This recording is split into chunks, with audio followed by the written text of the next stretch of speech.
The absolute best way to test how much your art skills have improved over a given time is to take an old work of yours and recreate or paint over it. I've only done this once or twice before, so I've decided to take 2 of my older digital paintings, give them some critique, and see how much better I can do now.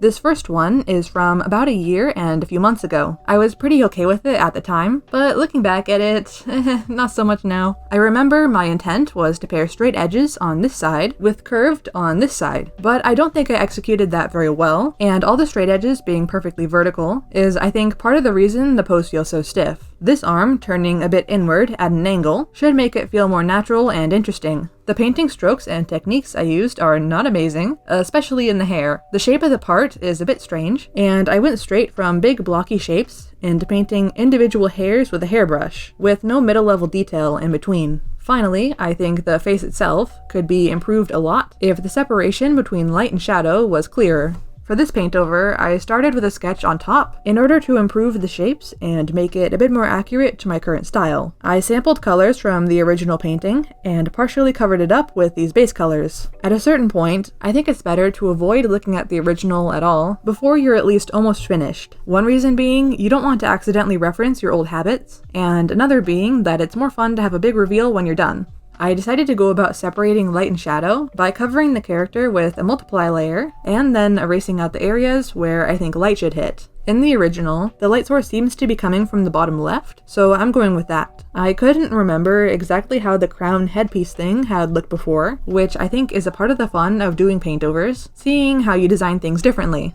The background in the original is pretty flat, so while I'm still making it blurry like before, I've added some more shapes back there to make it seem more like there's an actual environment behind her. When doing a paint-over like this, you'll probably find some things you still have trouble with and are due to practice. Like for me, I still struggled a bit with the shiny jewelry like I did a year ago, so I know now that that is something I can work on and practice more. After some color adjustments and adding of final details, I'm done. Here's the comparison between the two. Pulling up and looking at the old version again was very jarring, and it looks so much worse to me now. The second one I decided to rework was my misunderstood villain from Chroma Core, you might remember. This was a couple months short of a year ago, so not quite as much time passed as with the first one. I never was happy with this, and it almost got me eliminated from the contest. So it's been in portfolio jail. Hasn't seen the light of day since. Some issues I can see looking back at it now are first, that the viewing angle isn't very interesting. Everything is somewhat straight on. I think illustrations with big monsters look much more dynamic when the horizon is tilted and the view is looking up at the looming creature.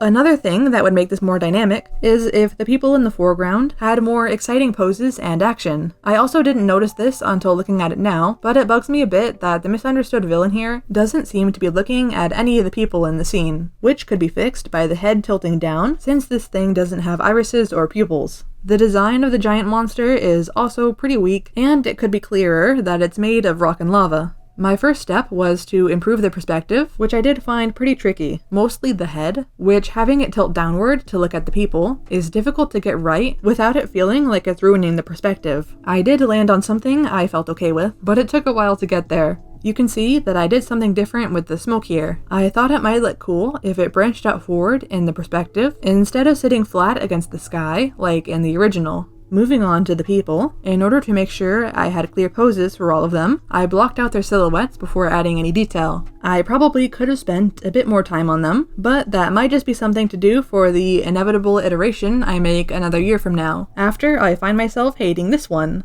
Adding a rim light and a red glow to these people did feel like it improved them, feeling like a part of the scene. I had a lot of fun with the rendering on the lava monster, and that's what came easiest for me. At this point, I did some final touch-ups to things like the clouds and smoke, and then I was done. Somehow, this comparison seemed more surprising to me than the last one. I think more than anything, I was able to improve the lava monster quite a bit, which I didn't expect to. I didn't realize how much I didn't like the original one. So that should be it for now. I will probably do this again sometime, and I really suggest trying it yourself. It makes you feel a lot better about the progress you've made. Even if you're not sure you've actually improved at all, and could do any better, you might surprise yourself. If you are feeling a bit stuck with your art improvement though, here's another video of mine you might find helpful. Thanks for watching!